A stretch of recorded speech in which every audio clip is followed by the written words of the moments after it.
Hello student, उम्मीद करता हूँ कि इससे पहले की जो वीडियो अपने लेसन नंबर 2 से रिलेटेड बने हैं उनका आपने अच्छी तरह से अध्ययन किया होगा।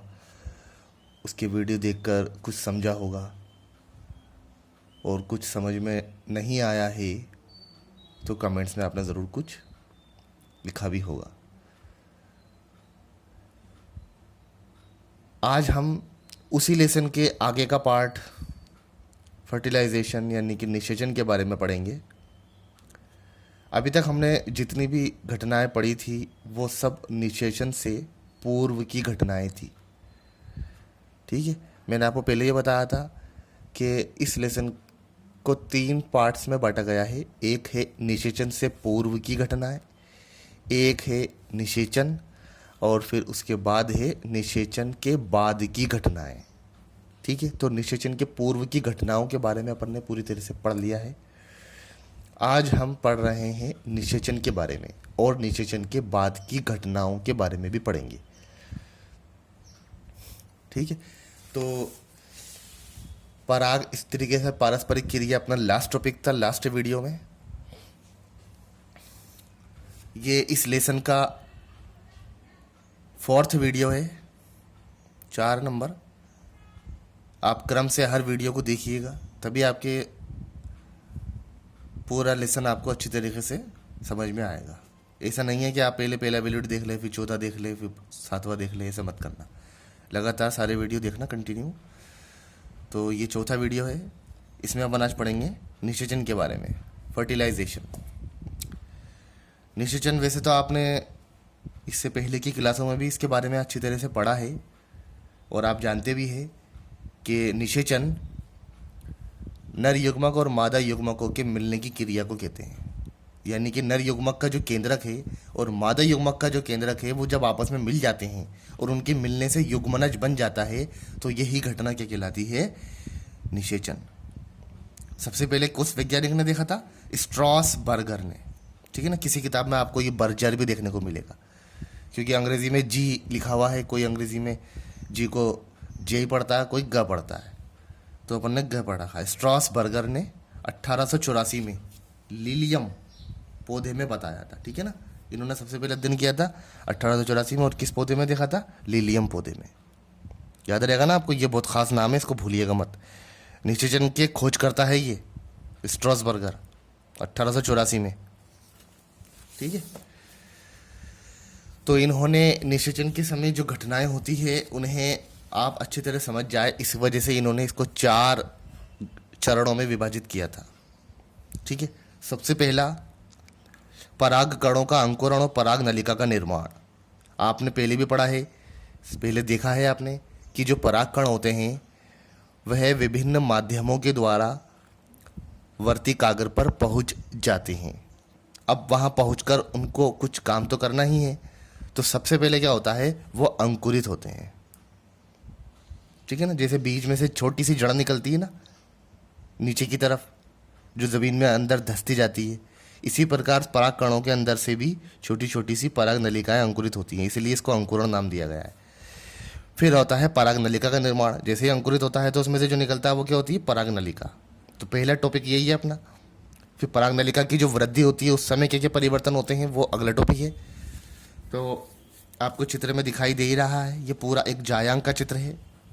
ठीक है, इस जायांग के ऊपर जो वर्तिकाग्र है इस पर 1 2 3 4 5 परागकण आपको रखे हुए दिखाई दे रहे हैं, लेकिन ये 5 परागकण में से केवल एक परागकण आगे की क्रिया को फॉलो करता है, बाकी के सब वहीं के वहीं रह जाते हैं।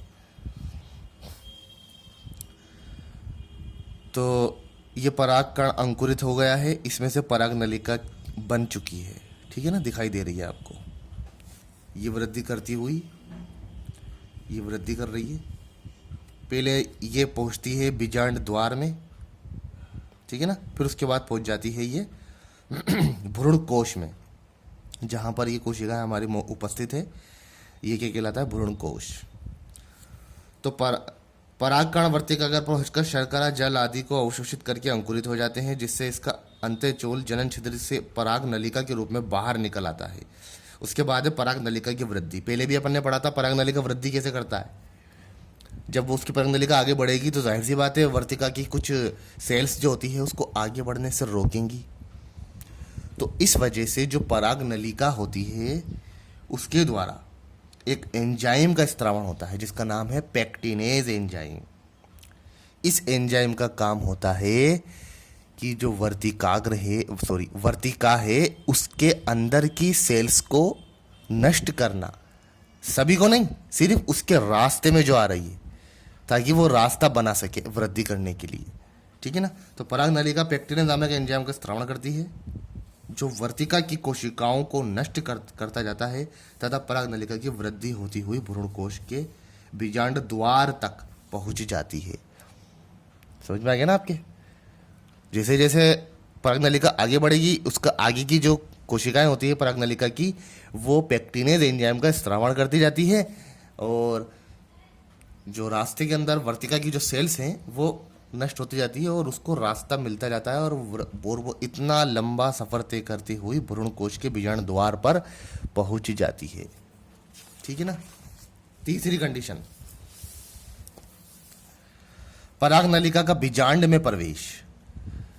पराग नलिका बीजांड में बीजांड द्वार द्वारा प्रवेश करती है किंतु कुछ प्रजातियों में यह निभाग से तथा कुछ में मध्य भाग से प्रवेश करती है। ठीक है ना। आमतौर पर तो बीजांड द्वार से ही प्रवेश करेगी क्योंकि केंद्रक वहीं पर ही है, लेकिन कुछ में कुछ पादप ही ऐसे होते हैं जिनमें ये अलग भाग से चली जाती है। यानी बीजांड द्वार का जो अपोजिट साइड है जिसको अपन बोलते हैं केलेजा, कुछ इसको अपन निभाग केलेजा वहाँ से भी प्रवेश कर जाती है। कुछ है निभाग की ओर, निभाग उस मोड़ को बोलते हैं जहाँ पर बीजांड वरंत और बीजांड का जो गैप होता है, मैं आपको चित्र में दिखाता हूँ। और कुछ में मध्य भाग से प्रवेश करती है।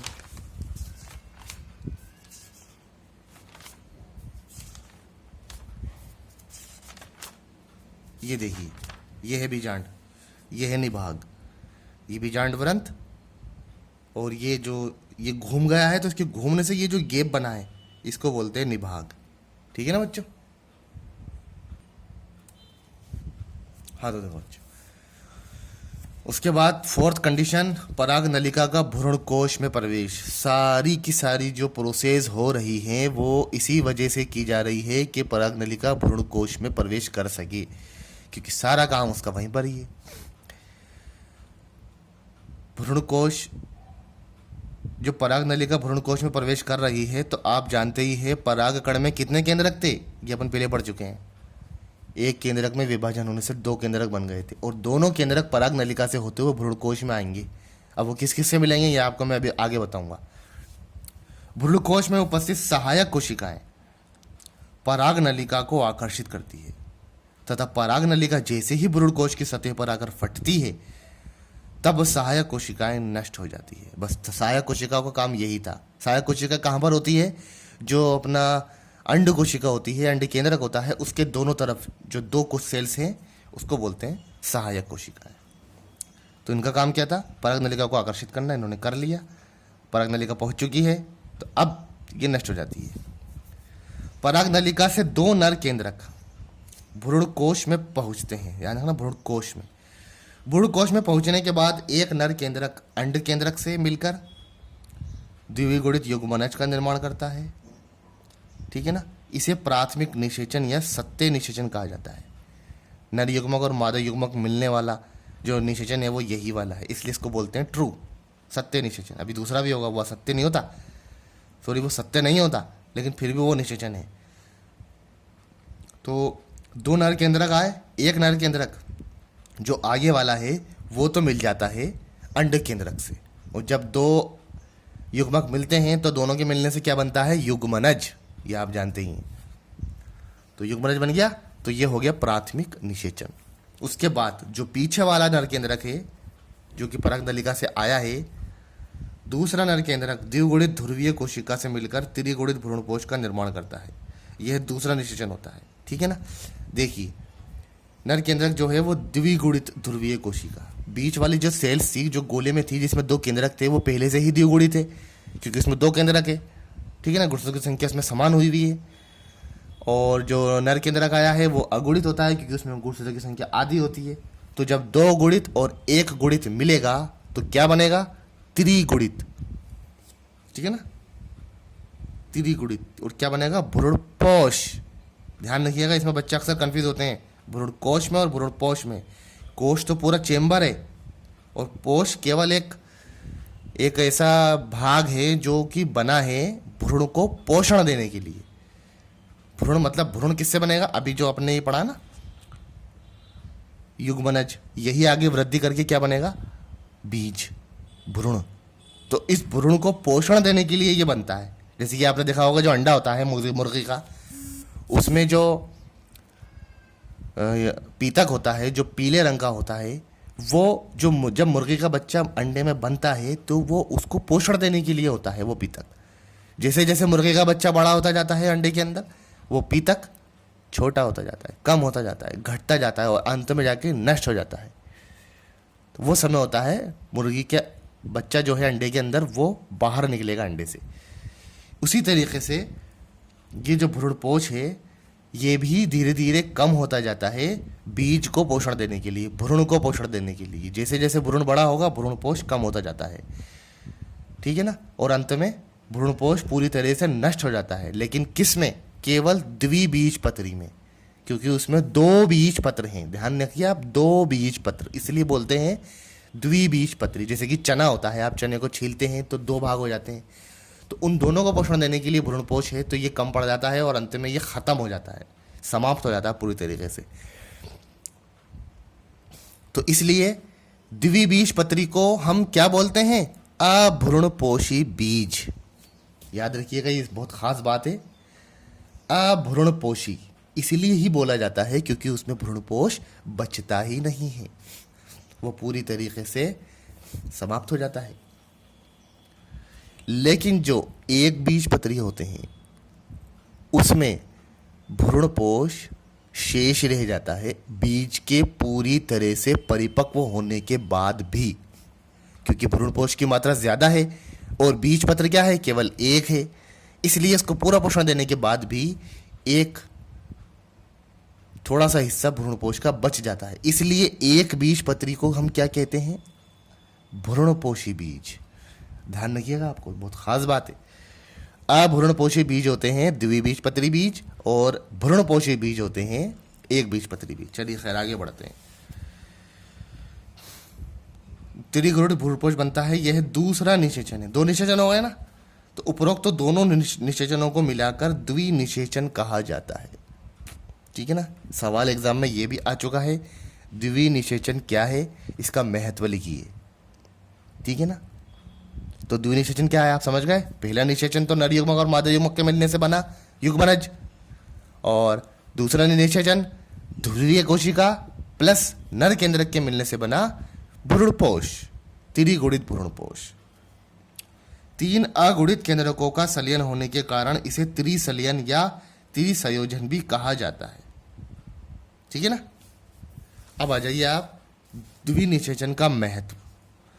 द्विनिषेचन की क्रिया केवल आवर्त बीजी पौधों में ही पाई जाती है। खास बात, आवर्त बीजी पौधे जिनके बीज किसी फल के अंदर धसे हुए होते हैं।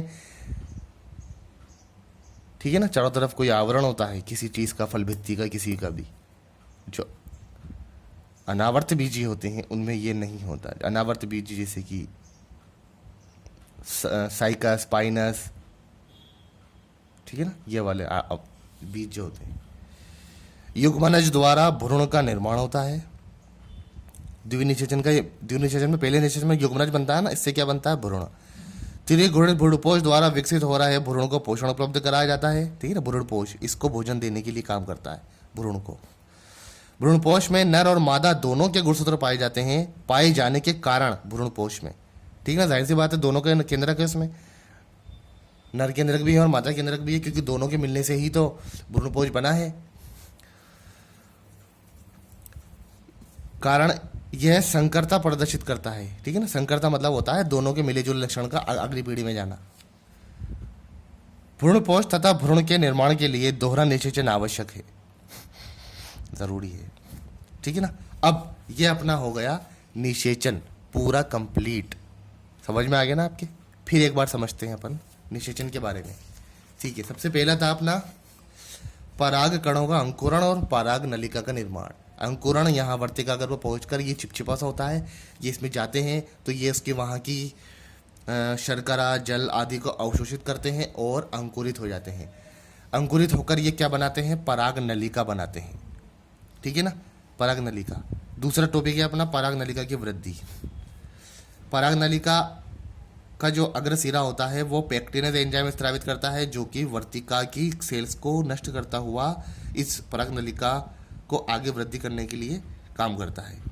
तो ये वृद्धि करती हुई बीजाणु द्वार पर पहुंच जाती है। ठीक है ना। थर्ड कंडीशन, पराग नलिका का बीजांड में प्रवेश। पराग नलिका का बीजांड में बीजाणु द्वार से प्रवेश होता है। ठीक है ना। कुछ प्रजातियों में ये मध्य भाग से और अन्य भागों से भी चला जाता है। और चौथा है पराग नलिका का भ्रूण कोश में प्रवेश।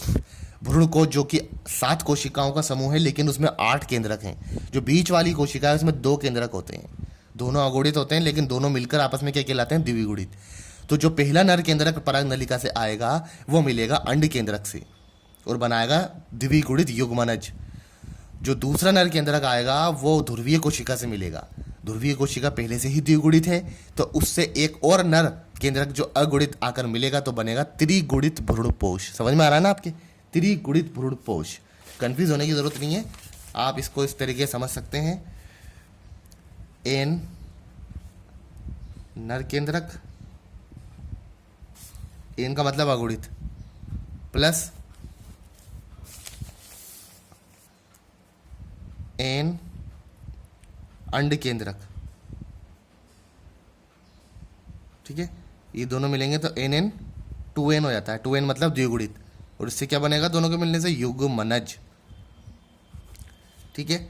दूसरा जो नर केंद्रक है वो अगुणित है, वो किससे जुड़ रहा है?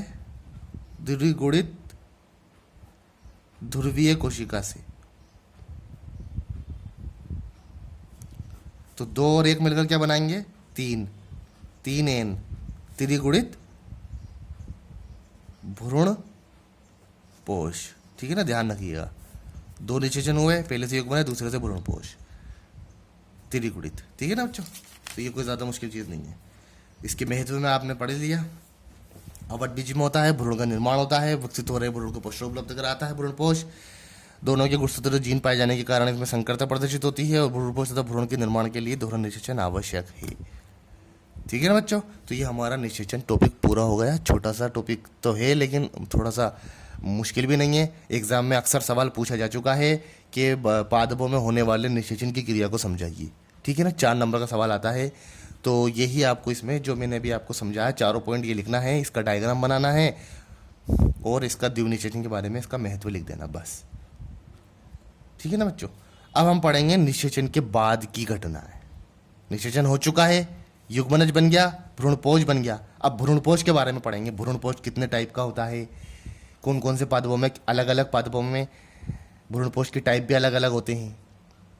ठीक है ना, तो आ जाइए अब भ्रूणपोष, एंडोस्पर्म।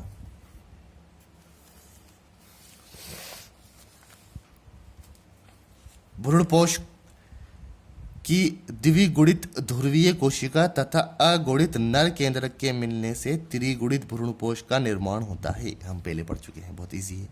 यह संग्रहित खाद्य पदार्थ है, यानी कि ये क्या है? एक प्रकार का भोजन है, स्टोरेज भोजन, जो विकसित हो रहे भ्रूण को पोषण उपलब्ध कराता है। ठीक है ना।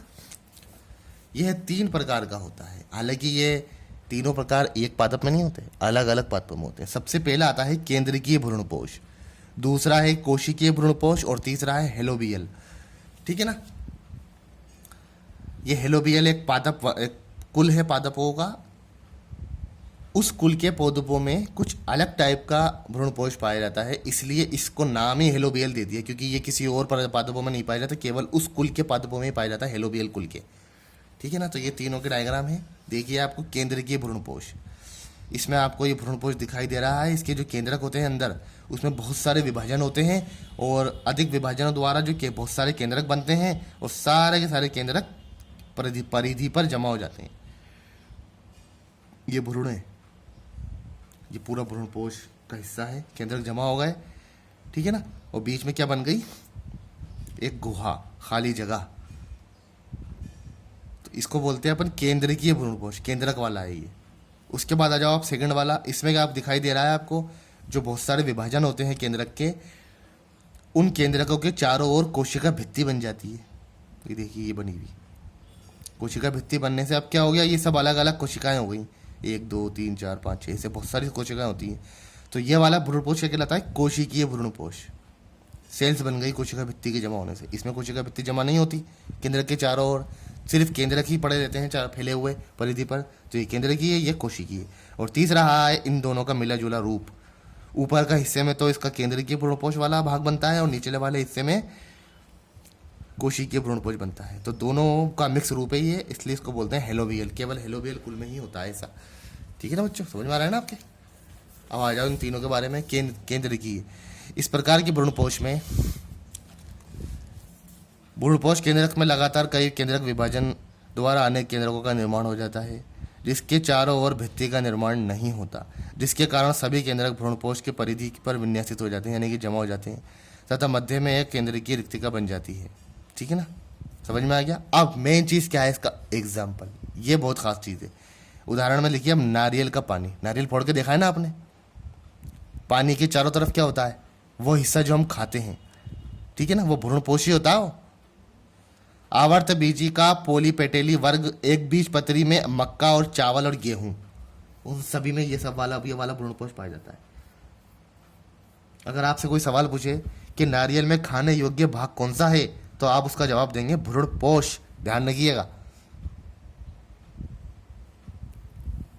वो पानी ही धीरे धीरे कम होता जाता है और जो अंदर जो आप खाने वाली चीज़ होती है वो बनाते जाता है, वो पानी, वो धीरे धीरे वो पानी ख़त्म हो जाता है, ठीक है ना। तो पानी भी एक प्रकार का भ्रूणपोष है, और जो ख़त्म होने से पहले जो उसने चारों तरफ एक आवरण बना दिया जो आप खाते हैं, वो भी एक प्रकार का भ्रूणपोष है। उसके बाद आ जाओ कोशिकीय भ्रूणपोष।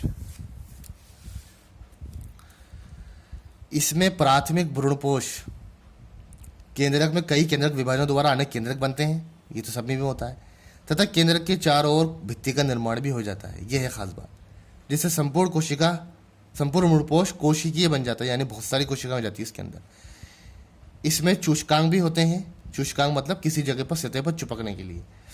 उदाहरण, आवर्त बीजी पादपों का गेमोपेटेली वर्ग, खास तौर से ध्यान रखना, केंद्रकीय में तो था आवर्त बीजी पादपों का पोलीपेटेली वर्ग, और इसमें है आवर्त बीजी पादपों का गेमोपेटेली वर्ग, ठीक है। अब आ जाओ तीसरा, हेलोबियल, एक बीज पत्री के गण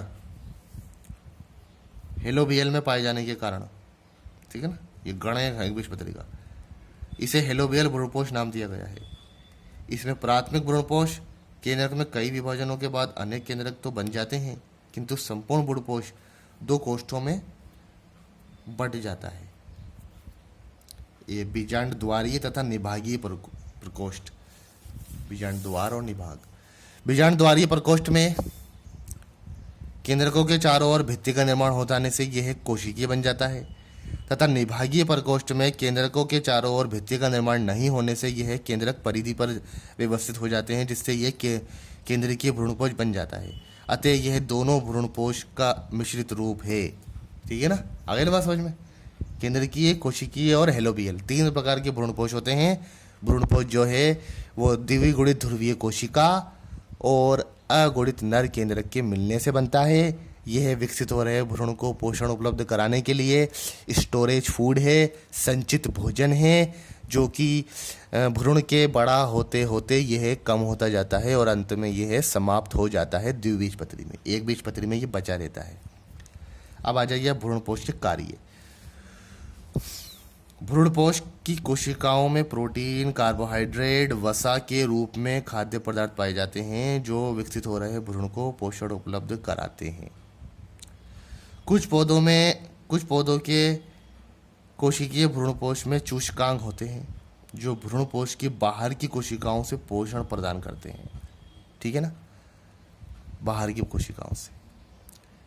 बीजों के अंकुरण के समय भ्रूणपोष नवोद्भिद को भोजन प्रदान करता है, ठीक है ना। नवोद्भिद मतलब जो एक पहला जो अंकुरित भाग जो बीज से बाहर निकलेगा उसको भी भोजन देता है, ये पोषण देता है ताकि वो वृद्धि करे जल्दी जल्दी, और फिर ये समाप्त हो जाता है द्विबीजपत्री में, किंतु एक बीजपत्री बचा देता है। ठीक है ना बच्चों। तो ये हमारा निषेचन के बाद की घटनाओं में भ्रूणपोष पूरा हो गया। दूसरा इसके अंदर जो टॉपिक आता है जो निषेचन की बाद की घटनाओं में है वो है भ्रूण। ठीक है ना, दो ही चीज़ें आपने पढ़ी, एक तो पढ़ा आपने भ्रूणपोष जो कि त्रिगुणित होता है, दूसरे वाले निषेचन से बनता है, और इससे पहले वाले निषेचन से बनता है भ्रूण। तो अब हम पढ़ेंगे भ्रूण के बारे में। ठीक है ना, भ्रूण का विकास कैसे होता है, कैसे कैसे इसमें कोशिकाओं की वृद्धि होती है, किस तरीके से अपना रूप बदलता है, इन सब के बारे में अपन पढ़ेंगे।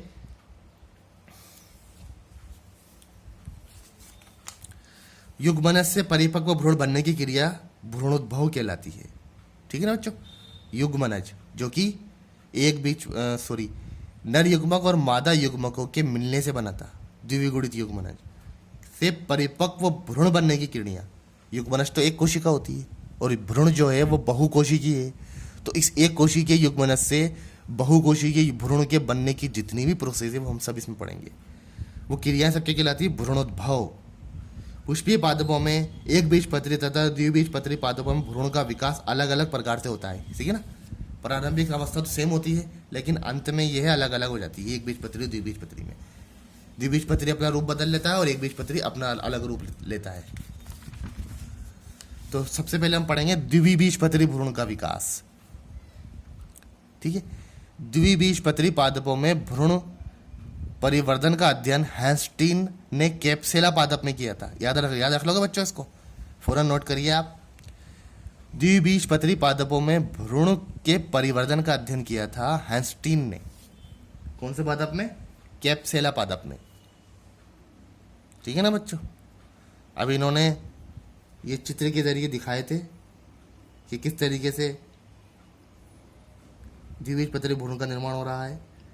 मैं बुक्स में भी आपको, शायद आपके बुक्स में ये वाला डायग्राम है नहीं, तो इसलिए आप इसको इस वाले चित्र से समझने की कोशिश करिएगा।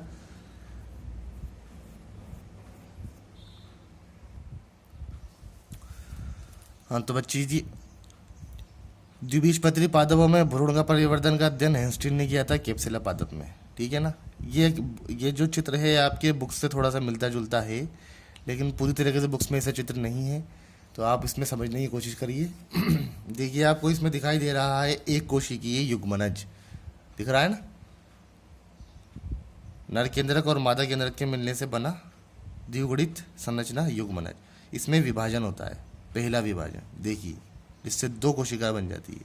ऊपर वाली कोशिका, ठीक है, भ्रूणीय कोशिका, और नीचे वाली जो है इसको अपन बोलते हैं आधारीय कोशिका। ठीक है ना, इधर नीचे क्या होता है? बीजांड द्वार होता है और ऊपर होता है निभाग। तो बीजांड द्वार वाली कोशिका को बोलते हैं आधारीय कोशिका और ऊपर वाली को भ्रूणीय कोशिका। अब इन दोनों में अलग अलग विभाजन चलेंगे। इसमें होंगे अनुप्रस्थ यानी कि आड़े, और इसमें होगा अनुधीरी यानी कि खड़ा। ये देखिए, ये विभाजन हो गया खड़ा, दो कोशिकाएं बन गई, इसमें तीन। ठीक है ना, और भी विभाजन होंगे आगे। तो जब इसमें बहुत सारे विभाजन हो जाएंगे और ये बहुत सारे 10-15 कोशिकाओं का एक लंबी संरचना, तंतुनुमा संरचना बन जाती है, तो उसको हम बोलते हैं निलंबक। याद रहेगा आपको। जब आधारीय कोशिका में बहुत सारे विभाजनों द्वारा कोशिकाओं की संख्या 8-10 हो जाती है और ये सारे विभाजन आड़े होते हैं, अनुप्रस्थ मतलब, और इससे एक तंतुनुमा संरचना बन जाती है, तो उस तंतुनुमा संरचना को बोलते हैं निलंबक। उसके बाद इसका जो ऊपरी भाग है, इसमें भी विभाजन होते हैं। अभी देखिए आप, इसमें खड़ा विभाजन हुआ यानी कि अनुधीरीय। अब इसमें होगा आड़ा, अनुप्रस्थ, जिससे कि 2 से 4 सेल्स हो गई। ठीक है, तीसरा विभाजन होता है गोलाकार रूप में। ये बीच में से इसमें खांच बनती है गोलाकार रूप में, ये देखिए ये बन गई। तो इसमें आप कितनी सेल्स हो गई? 8 सेल्स हो गई, 4 अंदर 4 बाहर।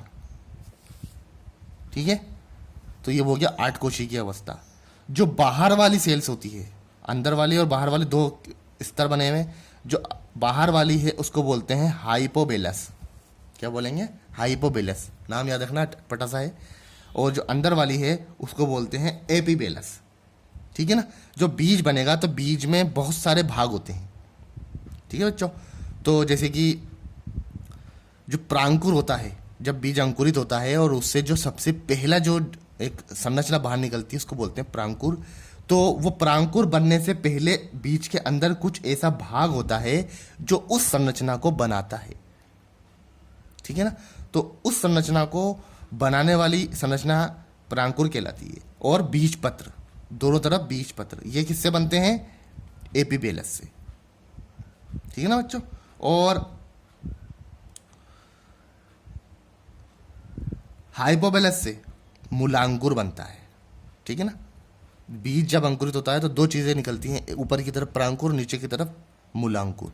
तो जो ऊपर की तरफ प्रांकुर जाएगा वो बनाता है हाइपोबेलस, और जो नीचे की तरफ जाएगा, सॉरी एपीबेलस, और जो नीचे की तरफ जाएगा मूलांकुर, उसको बनाता है हाइपोबेलस। एपीबेलस ऊपर वाला है, हाइपोबेलस नीचे वाला है। मैंने नाम उल्टे सीधे लिख दी इसलिए आपको कंफ्यूज मत होना। तो लगातार इस तरीके से विभाजन चलते रहते हैं निलंबक में भी, और उसमें भी 8 से 16, 16 से 32, 32 से 64, ऐसे बहुत सारी कोशिकाओं के समूह बन जाते हैं। और वृद्धि करता हुआ ये कैसा हो जाता है? हृदयाकार। देखिए हृदयाकार का मतलब है यहाँ दो बीज पत्र बन रहे हैं, बीच में खाज बनती है और ये दो बीज पत्र बन जाते हैं। ठीक है ना। अब इसका ये जो निचला हिस्सा है ये मूलांकुर, ये बीज पत्र, और ये निलंबक।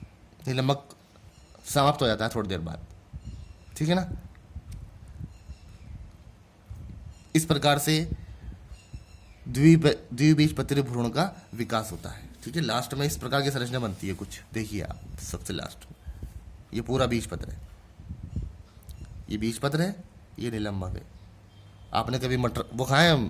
चना जब आता है, चना, कच्चा चना, तो वो एक संरचना होती है, कवर होता है, आप उसको छीलते हैं, अंदर से दो चने निकलते हैं। तो आप गौर से देखिएगा वो दोनों चने किसी संरचना द्वारा किसी उसके कवर से जुड़े हुए होते हैं। तो वो जो कवर से जुड़े हुए, कवर से जिनको उनको जोड़ के रख रखा है वो है निलंबक, और जो चना है वो पूरा है भ्रूण यानी कि बीज। उसके चारों तरफ बीजावरण होता है, आप उस बीजावरण को हटाते हैं तो उसमें से दो बीज पत्र निकलते हैं हरे हरे। और से देखिएगा उनके बीच में एक डंठल होता है छोटा सा, जो उनको जोड़ने वाले स्थान पर मौजूद होता है आगे आगे, वो होता है उसका प्रांकुर। ठीक है ना। उसके जस्ट पीछे होता है मूलांकुर। तो जब जमीन में जाते हैं तो वो इस तरीके से अंकुरित हो जाते हैं। तो याद रखिएगा बच्चों, इसके आगे का हम अगले वीडियो में देखेंगे। ओके बच्चों, थैंक यू।